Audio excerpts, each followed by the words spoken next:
Peace and greetings to the East. The Masonic term of the day is Tubal Cain. Now, Tubal Cain is a symbol as well as a term. So, as a symbol, it represents or it alludes to the password of a master mason. I can't tell you what the password of a master mason is because that's unlawful in Freemasonry. So it alludes to the password of a master mason. It hints at it. In Freemasonry, we have what we call the riddle of a master mason. If you're in America, don't tell me I never heard of that because you're in America. I'm talking about Freemasonry all across the globe, globally. Anyway, so we have the riddle of a master mason. And what the riddle of a master mason is the riddle of the Sphinx, which comes from an ancient Greek myth / play called King Oedipus. Some people pronounce it Oedipus. It's all good. So the person who wrote this was Sophocles. Sophocles was an ancient Greek playwright, meaning a person who created plays. He was a philosopher also. People would say he's not a philosopher, but he was a philosopher. Anyway, so in the story of King Oedipus, the character, there's a part in the myth where he goes into Thebes, right? He has to go into Thebes. So when he approaches Thebes, which is a city in Greece, and there's a Sphinx that's blocking the entrance into Thebes. And the Sphinx is terrorizing the whole town. So the Sphinx is a creature similar to the ancient Egyptian Sphinx. It's a lion. It's a creature that has the body of a lion, the face of a woman, and wings. Anyway, whenever anybody tries to come into Thebes, the Sphinx will ask them a riddle. And the riddle was this: what walks on 4 legs in the morning, on 2 legs at noon, and on 3 legs in the evening? And if you cannot answer that riddle, the Sphinx would eat you, basically. So the character Oedipus, when he comes into Thebes to enter it, the Sphinx asks him the question or the riddle. So Oedipus solves the riddle. So Oedipus says to the Sphinx, I got it. I understand it. The answer to your riddle is man, meaning the human being. So Oedipus explains it. He says, man, in the morning of his life, remember, in the ancient mysteries, the sun symbolizes the human being as well as God, because man is God, whether you want to acknowledge that or you don't, but it's the truth.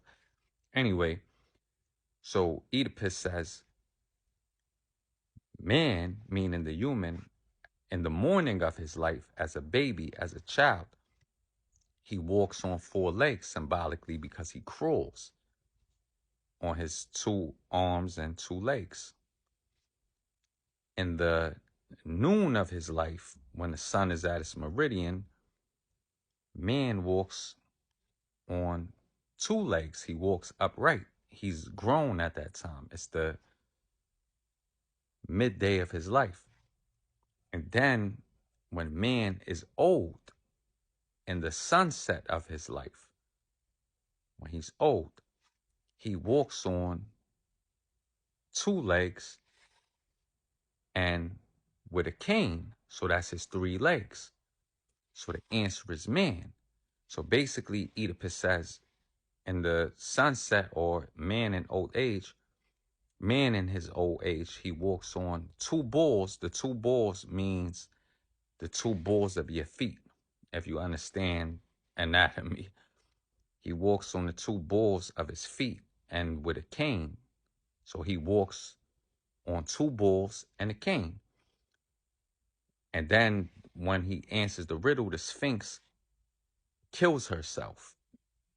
Sophocles doesn't tell you how the Sphinx kills herself. He doesn't go into that. It's a play.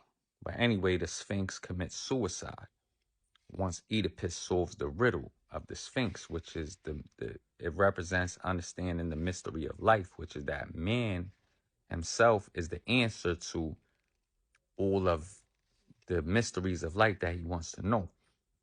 So in Freemasonry,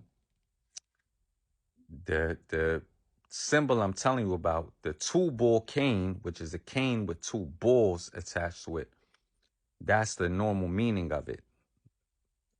And to understand this better, you have to understand that in Freemasonry, we have that same philosophy, which is there are 3 degrees of Freemasonry: entered apprentice, fellow craft, master mason.